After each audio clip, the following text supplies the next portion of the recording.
본 방송에서 제공하는 투자 정보는 투자 판단에 대한 조언입니다. 방송에서 제공하는 주식의 가치, 가격 상승 및 하락에 대해서는 방송사에서 보장하지 않습니다. 시청자 여러분 안녕하십니까. 깊이 있는 인사이트로 여러분들의 투자를 잘 이끌겠습니다. 저는 강관우입니다.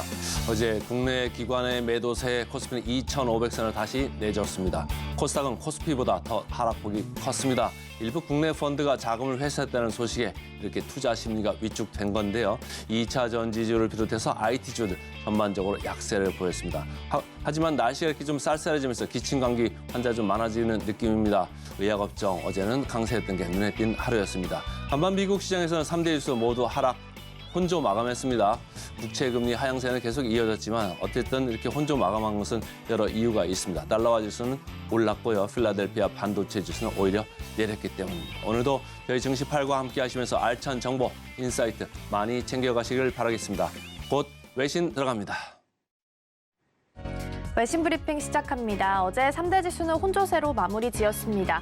다우지수는 0.22% 하락하면서 장중 내내 마이너스권을 유지했고요. 나스닥 지수는 0.31% 강보합 수준이었고요. 장 초반에 상승 반전한 후에 플러스권을 유지했습니다. S&P 500 지수는 0.06% 하락하면서 마찬가지로 다우지수처럼 장중 대부분의 시간을 마이너스권에서 보냈습니다. 지표와 종목별로 차별화 장세를 좀 보이는 모습이었는데요. 빅테크주들의 상승에 힘입으면서 유일하게 나스닥이 상승하면서 마감을 했습니다. 경제지표 두 가지가 발표됐기 때문에 하나씩 살펴볼 텐데요. 먼저 첫 번째는 졸트 보고서부터 보도록 하겠습니다. 10월 구인 건수 같은 경우에는 873만 건으로 집계가 됐습니다. 지난달보다는 줄어들었고요. 28개월 만에 최저 수준을 기록을 했습니다. 고금리로 인해서 일단은 고용시장이 쿨다운되고 있음을 좀 확인할 수 있었고요. 다만 오늘 밤에 발표될 ADP 민간 고용 보고서 그리고 주말에 발표될 고용 보고서까지 끝까지 함께 좀 챙겨보실 필요는 있겠습니다. 계속해서 11월 서비스 PMI도 함께 살펴보도록 하겠습니다. 실제 지수 52.7로 집계가 됐습니다. 11개월 연속 계속해서 확장 국면을 좀 의미하고 있는데요. 아직 그래도 PMI 지수는 좀 뜨겁다라는 것을 확인할 수 있었습니다. 이렇게 된다면 금리 인하 시기에 있어서는 좀 더 빨라질 수 있을까라는 시장의 기대감을 조금은 누르는 모습을 보였고요. 지수에도 하방 압력을 가하는 모습이었습니다. 계속해서 시장 지표들도 함께 확인해 보겠습니다. 유가 함께 보실 텐데요. 배럴당 72달러 선에서 마감을 지었습니다. 일단 장 초반에는 플러스권에서 시작을 하긴 했는데요. 장 막판에 들어서부터 계속해서 몸을 좀 낮춰가는 모습을 보이면서 하락하며 마감을 지었습니다. 주요 산유국들의 감산에 있어서 불확실성이 계속해서 유가의 가격을 누르는 것으로 풀이가 되고 있습니다. 이번에는 이어서 기사들도 함께 살펴보도록 하겠습니다. 첫 번째는 블룸버그 통신 기사부터 함께 보실 텐데요. Moody's cut China credit outlook to negative on rising debt이라는 기사고요. 무디스가 중국의 신용 등급 전망을 안정적에서 부정적으로 하향 조정했다라는 기사입니다. 무디스는 중국의 국가 신용 등급은 5번째로 높은 등급으로 확인을 했고요. 다만 2024년과 2025년 중국의 GDP 성장률이 4%가 될 것으로 예상을 했습니다. 특히 GDP의 경우에는 올해는 목표치인 5%를 달성할 수 있겠지만 2024년과 2025년에는 4%대로 하락을 하고 2026년부터 2030년 사이에는 평균 3.8%로 둔화할 것으로 내다봤습니다. 무디스의 하향 조정 배경은 크게 세 가지로 나누어서 생각해 볼 수 있는데요. 첫 번째는 정부 당국이 지방 정부를 지원하기 위해서 국채를 많이 발행할 것으로 봤기 때문입니다. 그리고 두 번째로는 부동산 경기 침체가 여기에 함께 겹치게 되면서 악순환을 겪을 것으로 내다봤고요. 마지막으로는 과도한 부양책을 사용하게 되면서 적자 폭이 좀 급증할 것으로 우려를 하게 되면서 재정 건전성에 적신호를 켠 것으로 판단을 했습니다. 무디스는 중국 정부는 현재 지방 정부의 부채 위기가 금융 위기로 확산하는 것을 막는 데 정책적으로 초점을 맞추고 있다라고 이야기했는데요. 이어서 그렇기 때문에 도덕적 해이를 피하면서 금융시장의 안정을 유지하는 것은 매우 어려운 일이 될 것이다라고 설명을 했습니다. 중국 재정부는 무디스의 이 같은 전망 하향 조정에 대해서 실망했다라고 이야기했는데요. 자국 경제는 긍정적인 추세를 유지하면서 반등해 나갈 것이고 부동산 부문과 또 지방 정부 위험 역시 통제 가능한 수준이다라고 이야기했습니다. 무디스가 이렇게 중국 신용 등급에 있어서 전망을 좀 내리게 되면서 S&P와 또 피치 또한 다른 신용 평가사들의 움직임도 주목을 좀 해보셔야 될 것 같은데요. 앞으로 나올 기사들도 함께 좀 체크를 해보도록 하겠습니다. 이번에는 두 번째 기사 함께 보도록 하겠습니다. 두 번째는 야후 파이낸스 기사 함께 보실 거고요. Stocks are following the same playbook they did in 2006 for Morgan Stanley's CIO says라는 기사입니다. 이번에는 모건 스탠리 CIO가 보고서를 통해서 밝힌 내용을 기사를 통해서 함께 좀 살펴보도록 하겠습니다. 모건 스탠리 CIO인 마이크 윌슨은 월가의 대표적인 약세론자로 꼽힙니다. 이번 보고서를 통해서 윌슨은 현재 미 증시를 둘러싸고 있는 거시 환경적인 분위기가 지난 2006년과 비슷하다라고 이야기를 했습니다. 실제로 지난 2006년에는 미국 증시가 약 1년 동안 14% 정도 상승을 했었는데요. 물론 14%도 역시 견조한 주가 상승률이다라고 볼 수는 있겠지만 연준이 금리 인하에 나섰던 그 다음 해 각각 25%와 34%를 상승했던 1984년과 1994년에 비교한다면 그 수치는 상승률은 좀 상대적으로 낮다라고 볼 수 있겠습니다. 그렇기 때문에 현재 연준의 금리 인하로 큰 폭의 증시 랠리를 좀 기대했던 투자자들은 수익률이 예상치보다 낮기 때문에 실망할 수 있다라고 경고를 한 건데요. 윌슨이 이러한 의견을 낸 이유는 연준의 금리 인하 시기 때문입니다. 2006년의 경우에는 이미 경기 침체가 시작된 이후에 금리 인하가 일어났고 1984년과 1994년에는 연준이 경기 둔화 초중기에 금리를 내렸다라는 그 차이점이 있다라는 겁니다.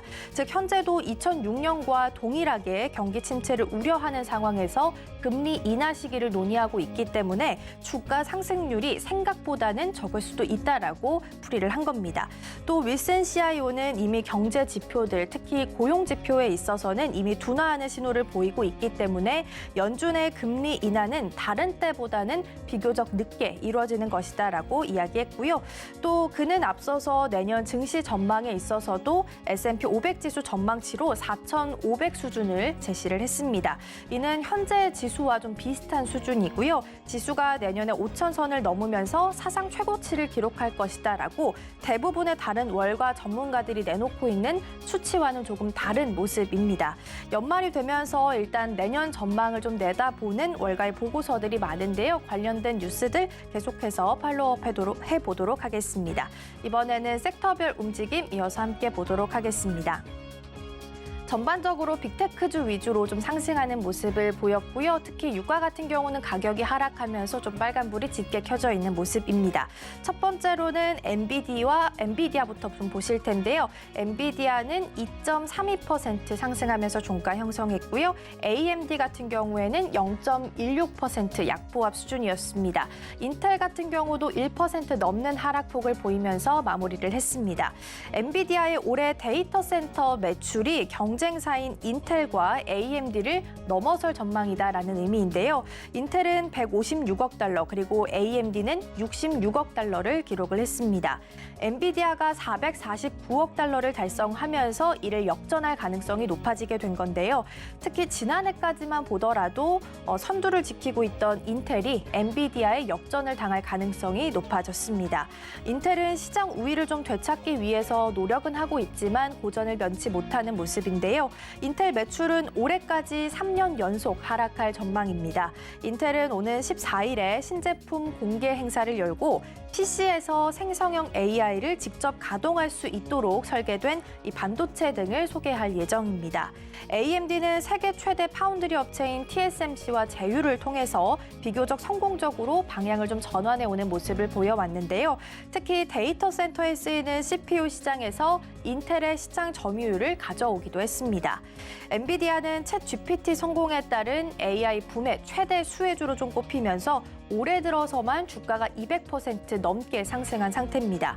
반면 인텔과 AMD는 성장률이 낮은 PC 쪽에 좀 집중을 하고 있는 상황이다라고 볼 수 있겠고요. 일단은 새 회사의 긍정적인 좀 경쟁을 통해서 반도체 시장에 좀 새로운 바람이 불 수 있기를 기대해 보도록 하겠습니다. 다음은 AT&T 함께 살펴보도록 하겠습니다.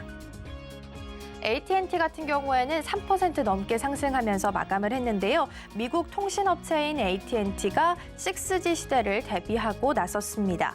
그에 대한 첫 번째 방법으로 6G 시대의 핵심 기술이 될 오픈랜 사업자로 에릭슨을 선정을 했습니다. 오픈랜 같은 경우에는 개방형 무선 접속망을 의미를 하는데요. 그동안은 한 회사의 랜을 독점적으로 사용을 해왔지만 6G 시대에서는 여러 회사의 랜을 섞어서 쓸 수 있기 때문에 오픈랜 기술이 가장 핵심적이다라고 볼 수 있겠습니다. 또 오픈랜 기술을 사용할 경우에는 비용적인 면에서도 획기적으로 절감할 수 있다라는 장점 또한 있는데요.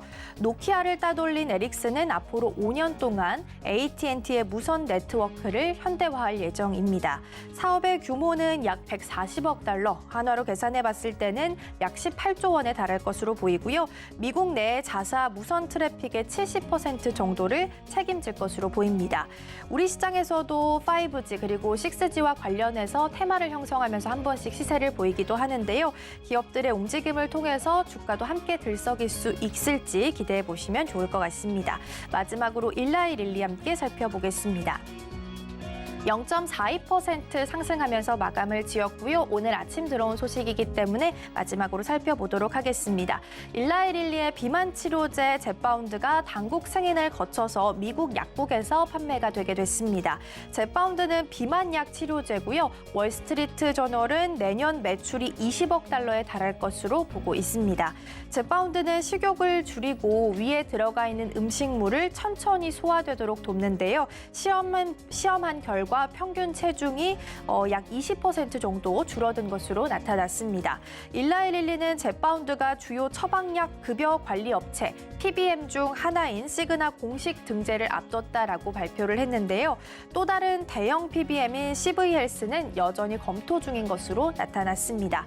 덕분에 앞으로는 비만 치료제를 또 약국에서 사 먹을 수 있는 새로운 시장이 개척될 것으로 보입니다. 지금까지 외신 브리핑이었습니다.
네, 서울경제TV 증시8 주간 브리핑 시간입니다. 서울경제신문에서 발행한 이슈 전해드리는데요. 첫 번째 소식부터 하나하나 짚어보겠습니다. 우선 화면 살펴보겠습니다. 간밤 뉴욕 증시 3대 지수는 혼조 흐름을 보이면서 마감 지었습니다. 다우지수는 0.22% 하락, 그리고 S&P 500 지수도 0.06% 낙폭을 보였고요. 나스닥만이 소폭의 상승 흐름을 보였습니다. 살펴보시면 마이크로소프트와 엔비디아, 구글, 아마존 등 전반적으로 빅7 기업들이 상승한 가운데 메타 플랫폼만이 소폭 떨어지면서 해당 부분 좀 약세를 보여주고 있습니다. 또 비트코인도 살펴보겠습니다. 비트코인 얼마 전에 직전에 바로 4만 불을 넘겼다라는 소식을 드렸는데 오늘은 4만 4천 불을 훌쩍 넘겼습니다. 현재 4.84% 상승하면서 거래되고 있고요. 이더리움 역시 상승 흐름을 크게 보여주고 있습니다. 다만 바이낸스와 솔라 그리고 리플 같은 경우에는 하락세를 연출하고 있고 도지코인은 상승 흐름을 보여주고 있습니다. 어제도 토큰 관련된 우리 기업들 종목들 상승 흐름을 보여줬는데 오늘 역시도 추가 상승을 견인할 수 있을지 이 부분 역시도 함께 살펴보시면 좋겠습니다. 어제 우리 증시는 전반적으로 제약바이오가 이끌었습니다. 갑작스럽게 마이코플라즈마 폐렴 관련해서 좀 확대가 되면서 코로나19와 비슷한 상황이 연출되고 있는데요. 해당 부분으로 인해서 제약바이오 테마들 일제히 상승폭을 보여줬고요. 또 중국의 요소 관련된 테마 역시도 상승 흐름을 보여줬습니다. 자, 저희 바로 들어가 보겠습니다. 산타랠리 기다려볼까 예탁금 4조 쑥 첫 번째 기사로 준비했습니다. 많은 분들이 기다리고 있는 산타랠리, 증시의 상승 모멘텀이 보이지는 않지만 연말 산타랠리를 기대하면서 유입되는 증시 주변 자금이 다시 늘고 있다는 소식, 첫 번째 소식으로 준비합니다. 우선 증권사는 연말 랠리 특수를 기대하면서 투자자 예탁금 이자율을 최대 2%까지 끌어올렸고요. 증시 활성화에 불을 지피는 중입니다. 투자자 예탁금 수위를 보면 지난 11월 3일부터 계속해서 상승하면서 12월 4일 기준에 다시 8조 원을 훌쩍 넘은 수준까지도 확인이 됐었고요. 예탁금은 금융당국의 공매도 금지 조치 직전인 지난달 3일 44조 원까지 줄었던 점을 감안한다면 한 달 만에 약 4조 원가량이 급증했습니다. 코스피가 2,500선에서 올라선 지난 21일 47조 원대에서 주춤하다가 다시금 연말을 맞아 이달 증가세를 보여주고 있고요. 또 신용거래 이용자 잔액까지도 살펴보도록 하겠습니다. 12월 4일 기준 17조 2,738억 원으로 기록을 하고 있습니다. 지난 10월 27일 17조 4,843억 원 이후에 가장 많은 수준으로 기록되고 있고요. 12월에 들어서자 연말 지수 상승의 베팅을 검토하고 있는 투자자들이 늘었기 때문으로 평가되고 있습니다. 거래 대금도 살펴보시면 실제 공매도 금지 이후 한동안 반토막이 났었던 거래 대금. 이달 4일 코스피 8조 772.24억 원을 기록하고 코스닥은 10조 원을 넘게 기록하면서 이전 수준을 회복했다라는 소식까지도 함께 전해드리는데요.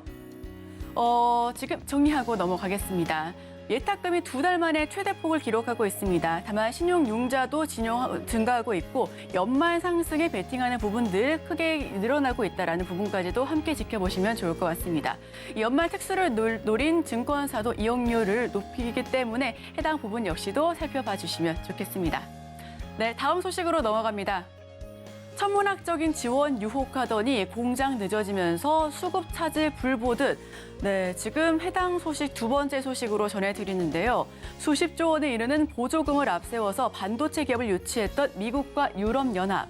다만 잇따라 미온적인 태도로 급변하는 바람에 글로벌 반도체 시장 판도 변화에 긴장감이 설고 있습니다. 살펴보시면 반도체 지원법, 조 바이든 미국 행정부가 대중국 새 반도체 공급망 재편을 위해 추진했고요. 도입 1년이 지났지만 아직까지 보조금 혜택을 공식적으로 확정받은 기업이 없습니다. 미국만 혜택을 몰아주는 게 아니냐라는 지적도 나오고 있는데요. 당장 미국의 전체 보조금 중 최대 40억 달러가 인텔의 군사용 반도체 생산 지원에 투입될 것이다라는 관측이 나오고 있습니다. 미국 반도체 기업들 자국 기업에 더 많은 지원을 해달라라며 정부를 압박하고 있고 지금 현재 미국 정부 재정 자체가 불안정한 상황입니다. 아무래도 러우 전쟁, 이팔 전쟁 등에 따른 천문학적인 돈을 쏟아부었다라는 변수가 함께 적어 있고요. 또 매년 셧다운을 위기로 겪을 정도로 함께 이슈 역시도 체크해보시면 좋겠습니다. 다만 우리 기업 입장에서는 갑자기 그러면 어떡하냐라는 부분 역시도 나오고 있는데요. 반도체 공급망 재편 과정에서 미국에서 오히려 러브콜을 외쳤던 삼성전자와 TSMC 등은 당혹스러운 입장을 보여주고 있습니다. 삼성전자 향후 10년간 총 2,171억 달러의 천문학적인 투자 계획을 밝혔었고 SK하이닉스 역시 150억 달러를 들여서 이 어드밴스드 패키징 시설을 짓기로 애리조나에 공장 2곳을 건설하기 위해 이미 400억 달러를 투자했었는데 여기서 미국 우선주의가 실제로 드러나게 된다면 보조금 액수 문제뿐만 아니라 이 비용 부담마저 큰 미국 공장은 그 자체로 실적의 변수가 될 것으로 보여집니다. 미국이 아니라 사실 싼 값에 인도라든지 베트남에 짓을 수 있었던 부분이었는데 미국에서 울며 겨자 먹기 식으로 공장 증설을 논의했었던 우리 기업들 역시 크게 변수로 볼 부분인데 이 비용 부담마저 큰 미국 공장 그 자체로 실적의 변수로 들어올 수 있을 것 같고요. 불확실한 보조금 지급 결정이 미국 내에서도 논란이 큰 부분입니다. 이미 오히려 대중국 차원에서 우호 기업들에 대한 지원에 적극적으로 나서야 한다라는 주장도 있기 때문에 해당 부분 역시도 계속해서 내용을 추적해 봐야 될 것 같습니다. 자, 도원민 한국무역협회 연구원은 기업 입장에서는 그렇다고 투자에서 발을 뺄 수도 없는 상황이라며 진짜 문제는 향후 비슷한 일이 벌어졌을 때 앞으로 미국과 미국 기업들 신뢰하고 투자할 수 있겠냐라며 지적하고 있습니다. 자, 여기서 정리하고 넘어가면 삼성과 TSMC 등 미국 투자에 대한 부담이 커져가고 있고요. 미국 정부는 인텔 등 요구가 외면하기 어렵다라는 부분 역시도 공감을 합니다. 독일 역시도 외국 기업 지원이 무산될 수 있다라는 가능성이 높아지고 있고 투자 발빼기가 힘들어 우리 기업들 속앓이를 앓고 있습니다. 이 보조금발 반도체 시장 격변을 예고하고 있기 때문에 해당 관련주 역시 흐름을 지켜보셔야 할 것 같습니다. 자, 다음 소식입니다. 광물 확보, 증설, 발등의 불인데 세금 혜택 문턱 높고 환경 규제 여전하다라는 세 번째 소식 전해드립니다. 네, 미국 정부는 해외 우려 기업, 즉 FEOC 세부 규정 발표한 이후에 리튬과 니켈, 흑연 등 배터리 핵심 광물의 중국 의존도를 낮추는 것을 골자로 하고 있는데요. 우리 기업들의 핵심 과제로 떠오르고 있습니다. 이를 뒷받침할 정부의 지원책은 여전히 미흡하다라는 지적이 잇따르고 있습니다. 네, 미국 정부는 중국 기업이 외국 기업과 설립한 합작 회사의 경우 중국 정부 관련 지분이 25% 이상이라면 IRA 법상 전기차 보조금을 받지 못하는 FEOC 세부 규정을 내놓기도 했었는데요. 배터리 소재 기업들의 핵심 광물 확보 경쟁이 더욱 치열해질 전망입니다. 기업들의 합작 회사의 중국 지분을 낮춰라라고 주문하고 있고요. 또 국내 기업들 같은 경우에는 문제는 핵심 광물의 중국 의존도를 낮추려면 기업들의 대규모 투자가 필요하다라는 점입니다. 해외 광산 확보와 핵심 소재 공장을 짓는 데만 조 단위의 투자금이 드는데 개별 기업들의 노력만으로는 한계가 있고요. 정부가 발벗고 도와야 한다라는 의견이 나오고 있습니다. 음극재, 흑연 가공해서 만드는데 이 과정에서 다량의 이산화탄소 폐수가 발생합니다. 광물 공급망의 탈중국을 위해서는 음극재 제조 시설의 국내 확충이 반드시 필요한데요. 하지만 현재의 환경 규제로는 시설 늘리기가 어렵다고 합니다. 그 이유는 음극재를 만들려면 막대한 전력이 소모되는데 중국 대비 2배 비싼 전기 요금도 기업들에게는 부담으로 들어오고 있고요. 한편 포스코 퓨처엠은 중국 의존도가 높은 인조 흑연의 내재화를 위해 앞다퉈서 인조 흑연 제조 공장을 준공했습니다. 앞으로 계속해서 해당 부분 역시 관련주 흐름을 지켜보셔야 할 것 같습니다. 네, 정리합니다. 배터리 세금 공제, 이익을 못 낸다면 돈을 못 돌려받는 상황이고요. 공제금 환급도 선례가 없다라고 정부는 팔짱만 끼고 있습니다. 흑연 공장 증설, 탄소 배출이 많아 난항을 겪고 있는데 중국보다 2배 비싼 전기 요금도 부담으로 들어오고 있는 상황입니다. 네, 마지막 소식으로 전해드립니다. 가을, 겨울 의류 판매 부진, 재고 자산 쌓인 패션 기업. 네, 패션 기업들의 지금 아슬아슬한 줄타기가 이어지고 있습니다. 패션업계 재고 자산 증가로 골머리를 앓고 있는데요. 지난해엔 경쟁적으로 실적 축포를 쏘아 올렸지만 올해는 정반대 상황에 처했다라고 합니다. 어떤 소식인지 살펴보겠습니다. 지금 일제히 재고 자산이 증가했다는 F&F 그리고 한섬, LF, 신세계 인터내셔널 모두 재고 자산이 증가했다라고 하는데 전년 동기 대비해서 20% 넘게 올랐고요. 한섬 역시 17% 증가, LF도 14%, 신세계 인터내셔널 5% 넘게 껑충 뛰었습니다. 계절적 성수기라 불리는 그런 가을, 겨울 영향이 전혀 없다라고 판단되고 있고요. 단가가 높은 상품이 주로 팔리는 지금 현재 시점, 예년보다 사실 날씨가 춥지 않다라고 합니다. 특히 고물가 영향으로 소비 심리 역시도 위축되고 있는데 기업들의 발빠른 대응이 오히려 독이 됐다라고 하는데요. 그 이유가 뭔가 해서 살펴보니 올해 들어 원자재 수급이 불균형 상황이 지속되기 때문에 생산 시점을 이전보다 약 2개월가량 앞당겨서 생산을 시도했다라고 합니다. 다만 4분기 판매 전망 역시 해당 부분으로 인해서 낙관적이지가 않고요. 10월 소비자 물가지수 전년 동월 대비 3.8%대를 기록했습니다. 지난 3월 이후 7개월 만에 최대폭으로 올랐는데 특히 의류, 신발 소비자 물가지수는 올 10월 8.1%나 넘게 껑충 뛰었고요. 지난 1992년 2월 이후 약 30년 만에 최대폭의 상승률을 기록했다라는 소식입니다. 패션 기업들의 재고 자산은 수익성에 영향을 미치기 때문에 재고는 즉 곧 관리 비용 지출로 이어지기 때문에 지금 3분기보다 4분기 실적이 조금 더 악화될 수 있다라는 가능성이 분명하고요. 자, 정리하고 넘어가자면 소비 위축 이상 기온에 옷이 팔리지 않고 있습니다. 따라서 패션업계 역시 이 4분기 실적이 조금 어려울 수 있겠다라는 그런 주춤한 입장도 나오고 있고요.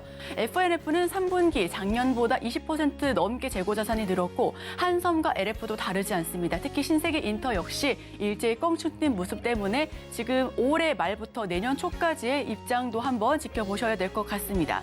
자, 그럼 저희는 바로 이어서 오늘의 일면을 통해 전문가 의견까지도 덧붙여서 관련 쪽까지 살펴보도록 하겠습니다. 서울경제TV와 끝까지 함께 하시죠.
네, 개인 투자자가 아닌 전문가는 장 시작 전 뉴스를 볼 때 어떤 부분에 초점을 맞출까요? 오늘의 일면 헤드라인입니다. 외국인 4조 넘게 폭풍 매수, 배경은? 헤드라인 풀어주실 분이죠. 진인인베스트먼트 정선우 대표 함께합니다. 어서 오세요. 네, 반갑습니다. 네, 외국인 매수세가 뜨겁습니다. 해당 내용 헤드라인 풀어주시죠. 일단은 최근 외국인 4조 넘게 폭풍 매수했다라고 하는데 시청자 여러분들이 잘 아셔야 되는 게 일단은 여기에 대해서 우리가 좀 관심을 가져봐야 되는 이유가 이 4조라는 금액이 기간을 놓고 봤을 때 언제부터냐? 공매도가 금지되고 난 이후부터예요. 사실 우리가 늘 얘기했던 게 공매도 금지 이후의 쇼커버링 물량과 함께 특정 테마는 강한 상승으로서 외국인들의 저가 매수가 들어올 확률이 높다라고 예전부터 많이 말씀을 드렸었는데 지금 그런 물량이 어디서 들어오고 있느냐? 반도체 섹터로 지금 계속 들어오는 게 확인되고 있고요. 특히나 이 반도체 같은 경우는 여러분들도 알다시피 상반기에도 뭐라 했습니까? 실질적으로 삼성전자만 놓고 본다 하더라도 외국인이 11조 이상을 매수했다 할 만큼 이 반도체에 대한 부분이 굉장히 흐름에 대한 기대가 굉장히 좋았어요. 근데 지금 이제 공매도 금지 이후에 4조 매수까지 4조가 넘는 폭풍 매수까지 들어온다라는 거는 사실상의 내년은 반도체를 주도로 한 굉장히 큰 증시 상승까지 예상해 볼 수 있지 않을까 좀 생각을 해보고 싶고요. 자, 그럼 여기서 우리가 알아야 되는 게 왜 반도체를 매수를 하는 것인지 그리고 반도체를 매수한다고 하면 어디를 매수하는지를 알아야지만 우리가 뭐 할 수 있다? 그 반사이익을 기대해 볼 수 있다라고 말씀을 드렸습니다. 우리가 반도체만 놓고 본다 하더라도 시스템 반도체, 메모리 반도체, HBM, 챗GPT 관련되는 AI 반도체 최근에 굉장히 모멘텀이 많죠. 그렇기 때문에 과연 최근 외국인들이 매수하는 반도체 관련되는 섹터의 기업은 무엇이고 그 반사이익은 무엇인지를 봐야 되는데 자, 일단 보니까 뭐라고 하느냐. 자, 우리가 뉴스를 한번 보도록 할게요. 지금 반도체를 매수하는 가장 근본적인 이유, 반도체 업황 회복에 대한 전망이라는 겁니다. 여러분들도 알다시피 반도체가 최근에 굉장히 한파였습니다. 우리가 보릿고개라고 얘기해야 될까요? 이 반도체 관련되어 있는 업종들 다 여러분 찾아보시면 아시겠지만 고점 대비해서 굉장히 큰 하락을 하면서 이 보릿고개가 언제 끝나는 것인가, 한파가 언제 끝나는 것인가 그런 이야기가 굉장히 많았죠. 하지만 이제 최근에서 뭐한다? 반도체에 대한 이 기업들, 삼성전자 역시도 그렇고 대다수의 기업들이 실적이 나와주면서 최저는 찍었다라고 이야기하면서 뭐합니까? 이제 반등에 대한 기대감을 가지고 가게 되죠. 자, 그러다 보니까 당장 내년부터 뭐 한다고요? 반도체 업황 회복에 대한 전망이 있다 보니까 오히려 지금이 뭐다? 당연히 반도체 업황이 회복되게 된다라고 하면 실적도 따라올 것이고요. 관련되어 있는 기업들의 주가도 상승할 수밖에 없기 때문에 지금이 반도체 관련되어 있는 모멘텀에 이 수혜주를 산다고 했을 때 최저 매수 기회라는 겁니다. 그러다 보니까 뭐예요? 역시나 삼성전자에 대한 외국인들의 매수세가 들어오고 있다는 건데 자, 그러면은 우리가 이 삼성전자를 놓고 봤을 때 이 반도체를 산다라고 하면은 사실 삼성전자를 사도 괜찮아요. 근데 제가 늘 투자자분들한테 얘기했던 게 뭡니까? 삼성전자를 사도 괜찮은데 삼성전자가 저는 회복 기대감으로 한 50% 오른다, 30% 오른다. 시간도 굉장히 오래 걸려요. 하지만 삼성전자가 30% 오르는 그 과정에 이 삼성전자의 반사이익, 이 반도체 관련되어 있는 부분에서 수혜를 받는 기업 같은 경우는요. 30%가 아니라 50%가 아니라 3배고 5배고 오른다라고 말씀을 드렸죠. 그러다 보니까 기간 대비 효율을 생각했을 때는 삼성전자보다는 그 관련되어 있는 반사이익을 좀 찾아보는 게 좋다라고 좀 말씀을 드리고 싶고 자, 그럼 그럼 과연 삼성전자를 매수하는 이유가 무엇일까? 삼성전자가 지금 움직여야 될 이유가 무엇일까에 대한 분석을 해봐야 되는데 바로 뭐가 있다? 삼성전자, SK하이닉스 이 두 가지 기업, 외국인들이 최근 매수 많이 하는 기업이에요. 반도체 섹터 중에 뭐가 진행돼 있다? 온디바이스 AI라는 모멘텀의 최대 수혜주가 뭐가 된다? 삼성전자와 SK하이닉스가 될 수밖에 없다라는 겁니다. 실질적으로 온디바이스 AI, 그러니까 반도체라는 부분에 집중한다라고 하면은 이제는 우리가 봐야 되는 게 온디바이스 A라는 거겠죠. 온디바이스 A라는 부분 뭐 삼성전자, SK하이닉스 얘기했지만 제가 아까 뭐라 했어요? 삼성전자라든지 이런 큰 기업보다 또 반사이익의 기업을 보자는 게 차트를 다음 차트 볼게요. 자, 차트 보면 제주반도체라는 기업이거든요. 최근에 삼성전자가 많이 올라봐야 10%, 20%일 겁니다. 자, 제주반도체 보면 어떻습니까? 온디바이스 AI 시장 개화에 따른 뭐다? 구조적 성장, 뭐 구조적 이런 걸 얘기하면서 지금 몇 %가 올랐어요. 4,000 대비해서 7,970원까지 대략적으로 지금 2배 정도 상승을 했다는 겁니다. 그러다 보니까 아까 말했던 삼성전자를 살 거면은 SK하이닉스를 살 거면은 이 기업들이 10%, 20% 오르는 동안 뭐 한다? 오히려 온디바이스 AI라는 같은 모멘텀을 가지고서 반사이익을 받는 기업을 몇 배가 올랐다고요? 2배가 올랐다는 거겠죠. 그러니까 이런 관점에서 봤을 때 우리가 온디바이스 AI 관련되는 반사이익의 수혜주를 좀 봐야 될 이유가 있는 거고요. 또 그리고 온디바이스 AI라는 기업의 이 테마에 또 여러분들이 집중을 해봐야 되는 게 뭐가 생기느냐. 자, 다음 뉴스를 볼게요. 최근에 이제 온디바이스 AI라는 게 뭐 때문에 뜨기 시작하냐고 하면은 이제 삼성전자가 내년에 뭐 한다고 합니까? 이제는 스마트폰이 아니에요. 인공지능 폰, AI 폰으로 바꾸겠다라고 하면서 AI 폰과 AI 노트북을 뭐 한다? 내년에 내놓겠다라고 삼성전자가 밝혔습니다. 밝혔는데 여기서 문제가 뭐냐고 하면은 어제장인가요? 그제장에 또 새로운 뉴스가 나옵니다. 기존에는 뭐가 됐냐고 하면 내년에 나와야 돼요. 그럼 온디바이스 테마가 이제 형성이 돼야 되는데 다음 뉴스를 보면은 이제 내년이 아니라 뭐 하겠다? 이번 달 중순이요. 이달 중순으로 AI 품은 갤럭시북을 앞당겨 공개하겠다라거든요. 그러니까 사실 이게 이번 달 중순에 발표가 되다 보니까 온디바이스 AI라는 기능이 들어가냐 안 들어가냐라는 대한 이 관심이 굉장히 많습니다. 근데 여기서 만약에 온디바이스 AI라는 기능이 들어가게 된다라고 하면은 우리가 세상에 뭐 했어요? 스마트폰이 맨 처음에 나왔던 그런 것처럼 새로운 또 혁명적인, 혁신적인 기능이 된다라는 거겠죠. 그러면은 뭐 할 수밖에 없느냐? 온디바이스 AI라는 테마주가 또 형성이 되고 온디바이스 AI라는 그 관련 수혜주들이 급등할 수밖에 없습니다. 그렇기 때문에 방금 얘기했던 삼성전자가 온디바이스 AI라는 모멘텀을 가지고서 이 테마를 시장에 만들려고 한다라고 하면은 우리는 뭐 해보자. 오히려 삼성전자를 사는 게 아니라 삼성전자의 상승폭보다 방금 제주반도체처럼 삼성전자가 10%, 20% 오를 때 제주반도체가 2배 오른 것처럼 이렇게 더 단기간에 빠르게 올라갈 수 있는 온디바이스 AI 관련 모멘텀의 수혜주를 찾아보자라고 말씀을 드리면서 온디바이스 AI 집중하시라 말씀을 좀 드리겠습니다. 네, 외국인 매수세가 공매도 금지 조치 이후에 어디로 몰려들었나 했더니 반도체 단에서 한번 좀 상승해보는 그런 느낌이 짙어지고 있고요. 특히나 반도체 같은 경우에는 업황 회복에 대한 기대감으로 낸드 플래시와 디램, 특히 디램 쪽에서의 플러스 흐름 이어지고 있습니다. 자, 여기서 온 디바이스 AI 한 번 더 지켜보면 좋겠다라는 부분까지도 이야기를 나눠봤는데요. 그렇다면 투자 포인트는 온 디바이스 AI가 될 것 같고요. 수혜 섹터와 종목 이야기로 바로 넘어가 볼게요. 네, 일단 이제 우리가 온 디바이스 AI를 보겠다라고 하면은 너무 당연해요. 최근에 뭐 로봇 같은 경우도 뭐 핵심 부품, 감속기 뭐 이런 것들 뭐 다 협동 로봇이냐 자율주행 로봇이냐에 따라 가지고 핵심 섹터도 달라지거든요. 이제 우리가 온디바이스 AI라는 종목을 놓고서 이 관련 수혜주를 찾겠다라고 하면은 온디바이스 AI가 과연 무엇인지, 무엇을 하는 기업인지를 찾아볼 필요가 있다라는 겁니다. 그럼 온디바이스 AI가 과연 봤더니 뭐 하는 거냐? 자, 바로 뭐라고요? 서버 대신 온디바이스라고 해요. 그러니까 AI 새 테마 뜬다라고 하는데 이 서버 대신 온디바이스다 보니까 이 AI 새 테마 중에 이제 HBM 후발주로서 오히려 이제 온디바이스 AI가 될 거다는 얘기가 있을 만큼 이 서버 대신이 굉장히 중요한 건데 이게 뭐 이렇게 말하면 이해가 안 되는 분들도 있을 겁니다. 다음 그림을 한번 볼게요.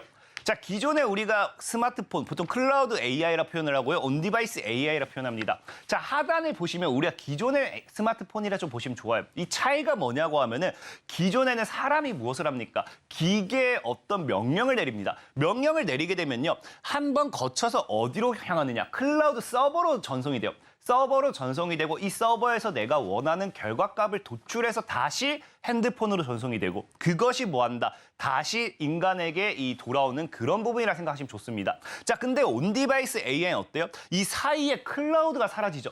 그러니까 이게 뭐라냐고 하면은 우리가 이제 영화 아이언맨에서 봤던 진짜 핸드폰에 자비스 하나씩 다 달려 있는 거예요. 내가 어떤 명령을 내렸을 때 서버로서 전송을 해서 이걸 찾아줘, 이걸 꺼내오는 게 아니라 명령을 내렸을 때 스스로가 판단하고 스스로가 분석하고 스스로가 행동해가지고 뭐 한다? 사람에게 바로 전송이 되는 거겠죠. 그러다 보니까 중간 서버를 거치는 과정이 없기 때문에 이 삼성에서 맨날 좋아하는 초연결, 초스피드 뭐 이런 빠른 부분에 있어서 굉장히 핵심적인 부분이라 보면 되겠고요. 여기서 핵심을 딱 보면 뭐냐? 이 온디바이스 핵심은 스스로가 뭘 해야 돼요? 스스로가 생각하고 스스로가 판단해야 하기 때문에 연산이라고 표현을 하죠. 이 앞으로 온디바이스 AI의 가장 큰 핵심은 뭐가 될 수밖에 없냐고 하면요. 연산 기능이다. 그러다 보니까 우리가 이 연산 기능 관련되어 있는 모멘텀에서의 이 온디바이스 AI 수혜주를 좀 찾아보면 좋겠다라고 좀 말씀을 드리고 싶습니다. 자, 그럼 여기서 가장 중요한 우리가 과연 연산이라는 부분에 대해서 생각을 했을 때 어떤 부분을 어떤 것이 수혜 섹터를 받을 것이냐를 좀 생각해 본다라고 하면은 자, 최근에는 우리가 GPU, 챗 GPTI와 GPU가 굉장히 많이 올라갔습니다. 자, 그거와 다르게 이제 온디바이스 AI는 뭐냐? 자, 서버 대신 온디바이스 AI 세태만 뜬다라고 하는데 이 기사 안에 바로 수혜 섹터가 나와 있어요. 빨간 줄 쳐놓은 걸 읽어보도록 하겠습니다. 자, 뭐라고 적혀 있느냐? GPU가 화면상 그래픽 값들을 빠르게 연산하기 위해 만들어진 칩이라면 자, 그렇기 때문에 GPU가 챗 GPT와 관련되어 있는 모멘텀에서 굉장히 수혜를 받았죠. 자, NPU는 뭐다? 그러니까 우리가 주목해봐야 되는 건 NPU라는 거예요. NPU는 인공신경망을 이용한 연산을 빠르게 하기 위해 활용되는 칩이다. 그러니까 우리가 아까 얘기했던 연산이라고 했죠. 온 디바이스 AI 같은 경우는 인공연상망이에요. 인공신경망을 이용한 연산입니다. 그래서 연산 규모가 크지 않은 에지 디바이스용 AI 서비스, 우리 온 디바이스 AI 부분이겠죠. 그래서 동시 통역, 번역, 문석 작업 이러한 NPU 사용에 중추 서버 통신 없이 구동하게 되는데 소모 전력이 크지 않다는 것이 또 다른 장점이다라고 하면서 뭐를 얘기합니까? 온 디바이스 AI의 핵심은 NPU다. 라고 이야기를 하는 거예요. 그러면 지금부터 여러분들이 눈여겨봐야 되는 거는 과거에 챗 GPT를 통해 가지고 GPU라는 모멘텀의 강한 수혜주들이 올라갔다라고 하면은 이번에는 NPU 관련되어 있는 모멘텀의 수혜주들이 강한 상승세를 가지고 올라갈 확률이 높다라고 말씀을 드리면서 NPU 관련되어 있는 모멘텀 주목해 보시라 말씀을 드리겠습니다. 네, 전문가는 오늘의 일면을 통해서 핵심 키워드로 온 디바이스 AI를 찾아보자, 한번 수혜주 짚어보자라는 이야기를 해주셨고요. 그렇다면 여기서 NPU, 그중에서도 최선호주는 어떤 부분으로 좀 알려주실까요? 저는 링크 제네시스라는 종목을 좀 네네. 소개시켜드리고 싶어요. 이 링크 제네시스 같은 경우는 이제 여러분들이 찾아보시면 나올 거예요. 굉장히 과거에 애플이라든지 아니면 구글, 삼성 같은 경우도 모든 AI에 뭐한다? NPU를 적용하겠다라고 이야기했을 때 이 모멘텀과 함께 관련 강한 상승세를 가져갔던 게 링크 제네시스라는 기업이에요. 그러다 보니까 아까 앞에 얘기했던 갤럭시 북이라든지 아니면 또 AI 폰이라든지 이런 것들이 온디바이스 AI 기능이 탑재가 돼서 나온다라고 하면은 역시나 과거에 이슈가 됐던 링크 제네시스가 한 번 더 이슈가 되지 않을까 좀 생각해 볼 수 있고요. 특히나 링크 제네시스 같은 경우 눈여겨봐야 되는 게 지금 사실상 거의 물 건너갔다고는 생각은 해요. 삼성이 원래 이야기했던 거는 이번 연도까지입니다. 3년 이내에 강한 M&A를 하겠다라고 이야기를 했는데 뭐 지금 되지 않으면 뭐 내년엔 하겠죠. 내년 하겠지만 어쨌든 중요한 건 뭐냐고 하면은 그 당시에 로봇 사업에 M&A 관련되어 있는 이슈가 나왔어요. 그때 링크 제네시스가 인수될 확률이 높다라고 하면서 또 강한 상승세를 가지고 갔던 종목입니다. 그리고 제일 중요한 건 이제 월봉상 추세를 볼게요. 자, 차트를 보시면 아시겠지만 지금 7년 만에 하방 추세 돌파가 나왔어요. 7년 만에. 그렇기 때문에 이 7년 만에 하방 추세 돌파가 나왔다는 거는 5,000원대를 크게 이탈하지 않는다라고 했을 때 대시세까지 분출한다. 그럼 과거 고점까지 간다고 하면 4배에서 5배도 상승할 수 있는 그런 상승 파동에 대한 기대가 되는 종목이지 않을까 좀 말씀을 드리면서 오늘의 방송 마무리하도록 하겠습니다. 네, 전문가의 원픽 종목 바로 링크 제네시스입니다. NPU 관련 수혜주니까요. 우리 시청자 여러분들께서도 한 번 더 살펴봐 보시면 좋겠습니다. 지금까지 진인베스트먼트 정선호 대표와 함께했습니다. 오늘 말씀 고맙습니다. 감사합니다.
수요일 아침 8시 반입니다. 매일 아침 8시 반 서울경제TV에서 센티멘탈 대 펀더멘탈 매일 두 종목씩 말씀드리고 있습니다. 오늘도 출발을 해보겠습니다. 오늘은 센티멘탈로 삼성 SDS 처음으로 말씀드리는 주식이고요.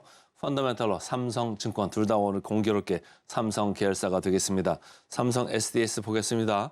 최근에 차트를 보니까 이렇게 파란 줄로 제가 표시를 했는데 꾸준히 지금 올라오고 있고요. 며칠 전부터 이렇게 제 레이더에 걸렸습니다. 그래서 언젠가는 좀 해봐야 되겠다 이런 생각을 했는데 어제 이제 주가들이 시장이 전체적으로 많이 밀렸잖아요. IT도 밀리고 2차전지 밀리는 가운데 삼성 SDS가 돋보여가지고 오늘 제가 좀 소개해 드리려고 가져왔습니다. 현대그룹에 현대오토에버가 있다고 하면은 삼성에는 삼성 SDS가 있죠. LG에는 LG CNS가 있죠. 근데 어쨌든 삼성 SDS가 그룹의 SI도 다 캡티브 마켓을 다 관장을 하면서 이제는 AI 쪽, 이쪽 인프라도 담당을 할 겁니다. 그러니까 앞으로 주가 재평가를 좀 생각하는 사람들이 좀 생겨나고 있다 이런 얘기예요. 24년 1분기에 이쪽에서 Gen AI라고 하는 신규 서비스를 이제 출시를 합니다. 그러면 삼성전자를 필두해 가지고 여러 계열사에 이제 전체적으로 도입을 하게 되겠죠. 지난 9월에 이쪽에 AI 플랫폼하고 AI 솔루션을 둘 다 사실 공개는 했어요. 그래가지고 최근에 이제 고개를 약간 들려고 하는 거고 요번에 그 연말에 인사난 거 보면 AI 관련돼서 아주 젊은 임원급 그 인력을 스카우트를 한 것 같습니다. 그래가지고 그 임원진에 지금 합류를 시켰는데 그렇게 할 정도로 지금 관심을 지금 많이 받고 있다 이렇게 이해를 하시면 좋을 것 같습니다. 삼성증권 같은 계열사에서 이제 리포트를 쓴 건데 그룹사 AI 도입을 책임진다. 뭐 당연한 얘기죠. 그래서 생성형 AI 서비스를 곧 출시를 한다. 그래서 그룹사 수요를 일단 그거 하기도 바쁠 것 같아요. 24년에는. 왜냐하면 뭐 전체적으로 삼성전자가 도입하면 다 이제 도입을 할 거 아닙니까? 그래서 업무가 반복적인 것도 계속 가능한 거고 또 지적 작업도 자동화로 해가지고 가능하다고 합니다. 이 솔루션을 쓰면 말이죠. 그러니까 상당히 파워풀한 거죠. 그리고 이런 플랫폼을 쓰면 여러 가지 외부에 있는 것들도 같이 결합해서 자동화를 할 수도 있다 이런 얘기예요. 심지어는 이런 것까지도 된다고 합니다. 뭐 사내에서 회의를 하잖아요. 그걸 AI한테 다 입력을 시켜가지고 딱 나오면 AI가 리포트를 딱 작성을 해주는 그런 솔루션까지도 지적 작업 솔루션 자동화가 가능하다 이런 얘기를 하고 있습니다. 그리고 클라우드 쪽 HPC라고 하는데 고성능 컴퓨팅이에요. 컴퓨팅은 이제 계산하는 거잖아요. 그러니까 아주 고성능으로 지금 잘 돌아가는 그런 HPC 이거를 이제 시설을 지었어요. 금년에. 그래가지고 클라우드 쪽 계속적으로 성장세를 이어갈 거다 이런 얘기를 해요. 그리고 제일 밑에 보시면 물류 쪽 얘기가 나오는데 삼성 SDS가 무슨 물류냐 갑자기 IT 하는 회사가 아니냐 이런 생각을 하실 텐데 3분기 실적 보니까 물류 쪽이 한 51% 매출 비중이 있더라고요. 그러니까 IT 서비스도 한 48%, 49% 정도 되는데 물류 쪽도 매출이 51% 됩니다. 그러니까 연간으로 보면 반반 정도 IT, 물류 이렇게 해가는 이런 회사가 될 건데 이제 운임 하락이 이제 마무리됐다. 최근에 BDI나 뭐 이런 것들도 보면 상당히 이제 좋은 쪽으로 가고 있고 원자재도 좋은 쪽으로 가고 있고 운임 관련해서도 계속 좋으니까 최근에 뭐 해운주들 주가가 좋지 않았습니까? 그러니까 좋을 거다라는 얘기고 볼륨, 물동량도 좋아질 거다. 이쪽은 이제 바이오나 뭐 배터리 이런데 고부가가치 관련된 물류를 하고 있답니다. 그러니까 이쪽이 뭐 배터리는 계속 물동량이 좋아질 수밖에 없잖아요. 그러니까 그런 쪽의 개선을 지금 기대를 하고 있다. 이렇게 삼성증권은 이야기하고 있습니다. 하이투자증권입니다. 여기는 내년에 이제 AI 생성형 서비스 출시하는 거 얘기를 하네요. 1분기에 이제 하는 거고 금년에 동탄에 HPC 전용 데이터 센터를 가동을 했어요. 그러니까 삼성전자한테 이제 여기 주문을 받아가지고 이제 하는 건데 어쨌든 전체적으로 이 AI 관련해 가지고 주가 재평가를 기대를 하고 있다 이런 얘기예요. 딴 데보다 이제 바로 이제 밸류에이션 나오겠습니다만 주가 재평가를 기대할 만큼 밸류에이션이 상대적으로 좀 낮다 이렇게 보고 있습니다. 차트를 보시면 10월 24일 12만 8천 원대에서 지금 쭉 이렇게 올라와 있네요. 벌써 한 30% 내외 이렇게 올랐죠. 16만 원대 이렇게 올라와 있습니다. 최근에 보니까 외국인 기관 쌍끌이로 지금 계속 매수를 해 오고 있다. 이렇게 쌍끌이 매수를 하고 있으면 누가 지금 털리고 있는 거죠. 개인들이 좀 주식을 갖다가 주고 있는 건데 조금 천천히 줘도 되지 않을까 이런 개인적인 생각을 해봤습니다.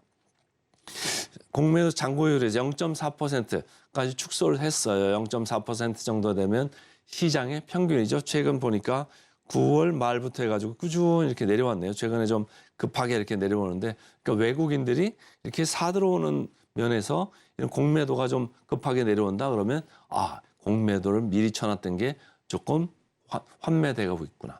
숏 커버를 하고 있구나. 이렇게 읽으셔도 되죠. 역사적 밸류 밴드로 보면 밑에 부분에 있습니다. 아직 중앙 정도까지는 안 왔고요. 중하단에 있습니다. 그렇기 때문에 조금 천천히 봐셔도 좋을 것 같다 이런 얘기예요. PER로 봐서도 중하단에 와 있죠. PBR로 봐서도 중하단에 와 있습니다. 그러니까 여기서 파는 거를 성급하게 팔 필요가 없다 이런 개인적인 생각입니다. PER 보겠습니다. 왜 다른 회사 대비해 가지고 지금 이렇게 쌀까요? 그 이유가 뭔지는 저는 잘 모르겠습니다만 어쨌든 현대오토앱하고 비교를 해봐도 벌써 한 40% 정도 낮습니다. 현대오토앱 27배 포워드 PER로 거래되고 있는데 삼성 SDS는 16배에 거래되고 있습니다. 상대적으로 낮죠. 그리고 삼성이 뭐 현대보다는 할 게 훨씬 많지 않습니까? 그러니까 훨씬 좀 높아져도 되고 주가 리레이팅이 있을 수도 있는데 좀 너무 낮다 이런 생각을 하면서 주가 재평가가 앞으로 이루어질 거다 이렇게 보고 있는 겁니다. 목표 주가 대비 보겠습니다. 삼성 SDS 14% 정도 남아있네요. 그래서 오늘은 최근에 분위기 좋아지고 있는 삼성 SDS 오늘 센티멘탈 주식으로 먼저 말씀을 드렸습니다. 펀더멘탈 가겠습니다. 펀더멘탈 오늘은 삼성증권입니다. 삼성증권 최근에 이 차트를 보시면 차트가 좀 이쁘죠? 지금 12월 지금 말을 향해 가고 있습니다. 천천히 가고 있는데 12월 말이면은 항상 배당이잖아요. 배당 기산일이 12월 31일입니다. 그럼 그 전까지 이걸 어떻게 해야 되지? 이렇게 작전들을 많이 개인적으로 짜고 계실 텐데 금융주들은 전반적으로 주가가 그렇게 좋지는 않습니다. 사실은 국채 금리가 이렇게 쭉 내려오고 금리가 내려오다 보면은 채권의 평가 손이었던 부분이 평가 이익으로 많이 이렇게 돌죠. 그러니까 최근에 미국 주식들을 보면은 금융주들이 많이 약진을 했습니다. 근데 한국은 지금 그런 상황은 아직 아닌 거다 이렇게 보이는데요. 어쨌든 삼성증권은 금융주하고는 다른 행보를 보이면서 주가가 위쪽으로 가려고 하고 있다. 그래서 제로에이드에 걸렸습니다. 교보증권입니다. 업종 내 최선호주를 유지를 하면서 목표 주가를 5만 원으로 이렇게 올렸습니다. 이렇게 보니까 삼성 그러면은 뭐 브랜드 이미지 좋잖아요. 그러니까 고객들이 계속적으로 삼성증권을 애용을 한다. 이렇게 생각을 하시면 좋고요. IB 부문 인베스트먼트 뱅킹이죠. 그 도매 영업 부분인데 이쪽도 계속적으로 지금 노력을 해가지고 실적들이 이제 드디어 좋아지기 시작했다. 가시화되고 있다. 이런 부분을 좀 장점으로 보고 있습니다. 키움증권입니다. 실적에다가 안정성도 있다 이런 얘기예요. 그래서 실적도 많이 좋아지고 있고 충당금 여러분들이 이제 뭐 PF나 이런 관련해 가지고 여러 가지 이슈가 있을 수 있다고 지금 금융주를 바라보고 계신데 삼성증권은 그 점에서는 좀 자유스럽다 이런 얘기고 제일 밑에가 아주 중요하죠. 배당 성향 그러니까 돈 버는 거에서 배당으로 주는 게 거의 한 35%는 배당으로 주는 이런 정책을 유지하고 있어서 배당 수익률로 봤을 때는 7%대, 지금은 7.1% 정도 되는데요. 이 정도의 배당 수익률을 기대할 수 있다. 그러니까 며칠 안 남았으니까 이거를 7%를 받고 넘어갈까 말까 이건 고민을 좀 해봐야 될 시점이다. 이렇게 보입니다. 자, 이 회사도 외국인하고 기관이 쌍끌이 매수를 계속하고 있습니다. 배당을 받겠다는 얘기죠. 개인들도 조금 고민을 해봐야 될 시점인 것 같고요. 자, 여기도 공매도 잔고율이 많이 내려왔습니다. 그래서 0.4%까지 많이 내려왔다. 이렇게 보시면 되겠습니다. 자, 역사적 밸류 밴드로 봤을 때도 상당히 하단에 위치해 있습니다. 그러니까 크게 걱정하실 필요가 없다. 이런 말씀을 드리고 PBR로 봤을 때 0.5 다른 데보다는 조금 높기는 합니다만 아까 실적 플러스 안정성 말씀을 드렸잖아요. 그러니까 0.5%입니다만은 안정적이기 때문에 괜찮을 거다. 사람들은 보고 있고요. 메리츠는 뭐 1배도 지금 넘어가는 PBR입니다.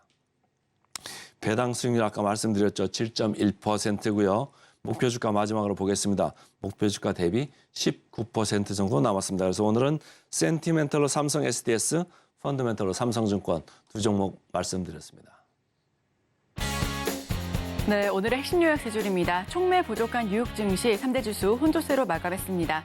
오늘에 일면 외국인 4조 넘게 폭풍 매수, 외국인 반도체 배팅의 수혜주로 NPO 관련주 찾아봤고요. 링크 제네시스를 꼽아왔습니다. 자, 마지막으로 센티멘탈 대 펀더멘탈. 생성 AI 서비스 출시 기대감의 삼성 SDS, 그리고 금융 배당 선도주 삼성증권까지 알아봤습니다. 저희는 바로 이어서 증시 구로 돌아오겠습니다. 개장 방송도 서울경제TV와 함께 하시죠.